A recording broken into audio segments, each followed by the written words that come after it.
अजित पवार यांच्या राष्ट्रवादी काँग्रेसनं लोकसभा निवडणुकीसाठी पहिला उमेदवार जाहीर केलाय। रायगड लोकसभा मतदारसंघातून पुन्हा एकदा सुनील तटकरे यांना उमेदवारी देण्यात आली आहे। पुण्यात राष्ट्रवादी काँग्रेसची बैठक झाली। या बैठकीमध्ये तटकरेंच्या उमेदवारीवर शिक्कामोर्तब झाला। त्याबाबतची माहिती अजित पवार यांनी पत्रकार परिषद घेऊन दिली आहे। येत्या 28 तारखेला महायुतीचा संपूर्ण फॉर्म्युला जाहीर केला जाईल असं अजित पवारांनी सांगितलं।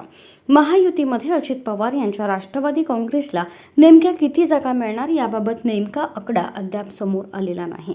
अजित पवारांची राष्ट्रवादी काँग्रेस बारामती, शिरूर, रायगड आणि सातारा या मतदारसंघासाठी आग्रही आहे। लोकसभा निवडणुकांच्या पार्श्वभूमीवर अजित पवारांच्या उपस्थितीत पुण्याच्या राष्ट्रवादी काँग्रेस पक्षाची बैठक पार पडली। पुण्यातील बैठकीत बारामती, शिरूर, सातारा, धाराशिव, नाशिक, रायगड, परभणी लोकसभा संदर्भात चर्चा झाली। परभणीचा उमेदवार 2 दिवसात ठरणार आहे। या बैठकीत बारामती लोकसभेची जागा महायुतीत राष्ट्रवादी काँग्रेसच लढवणार असल्याचा ठराव एकमतानं मंजूर करण्यात आला। रायगडमधून सुनील तटकरे निवडणूक लढवणार असल्याचं पवारांनीही जाहीर केलं। तसंच शिवाजीराव आढळराव पाटील 20 वर्षांपूर्वी आमच्या पक्षातून शिवसेनेत गेले होते, ते आमचे शिरूरचे उमेदवार असणार आहेत। इतर उमेदवारांची नावं 28 तारखेला जाहीर करण्यात येतील।